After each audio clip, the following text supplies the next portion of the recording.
Alright, so we actually have Junk Art Revolution, which is a new version of this game. I think it originally came out, it was a Z-Man game, if I'm not mistaken.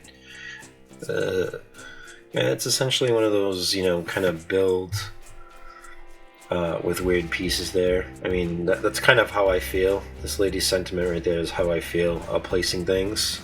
Definitely not this man right here, who's quite happy that that's there.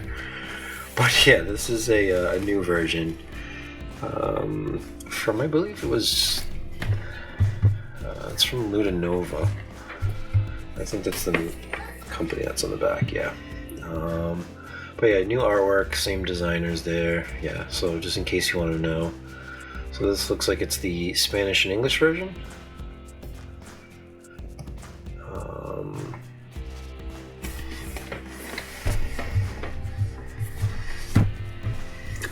Yeah, let's see how this is. I mean, I did play the first one a while back. I didn't own it. Don't own it again. Obviously, I bought this one.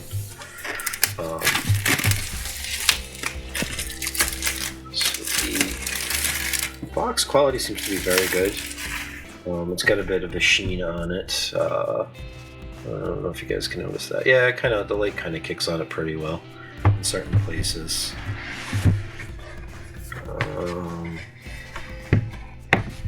So we have the game doesn't the components themselves don't have text on them, because you're essentially building with these big blocks there, but you have the what do you call it, the manual in English and in Spanish, which I probably will chuck that out that way. We got a simple punch board token with some points here. Nothing to write home about. Standard board game fare. Seemed to punch out okay. Word to the wise, try to flip it over and punch it that way. It's just kind of what I learned. You have less wear and tear. You have the... this is actually going to give me some nightmares. But anyways, yeah, you have the nice little old measuring tape here.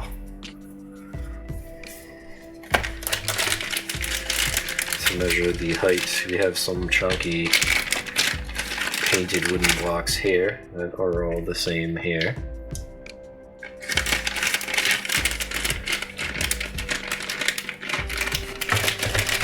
The insert seems actually quite sturdy too. We have cards, which I'll open up in a second. We have one errant bag, which is probably for those tokens here. Then we have all these weird, lovely weird little shapes. Which the bag is kind of cooperating with me. Yeah, so there's quite a variety of different things here. Reminds you if you ever went by any sort of art school, you'll see essentially scrap metal cobbled together. I don't understand it. I don't understand the sentiment behind it, but maybe I'm missing something. You have to say it requires more work and artistic effort than say getting wrapped in plastic and putting a bunch of buckets on top of each other, I guess. So yeah, you have a bunch of different things in different colors here. Everybody has the same sort of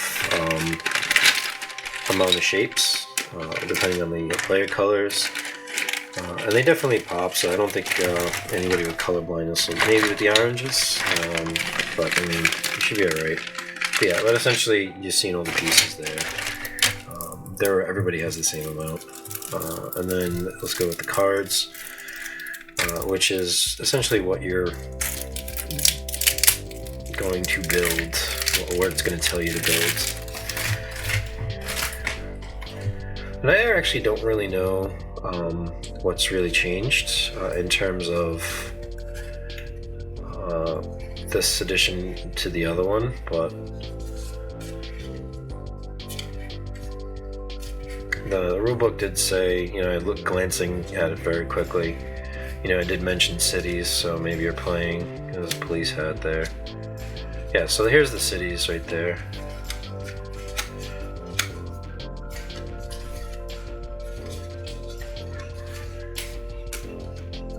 And it tells you the player counts. There are also these little symbols there, which I'm wondering if come into play. You know, usually the lightning's instantaneous.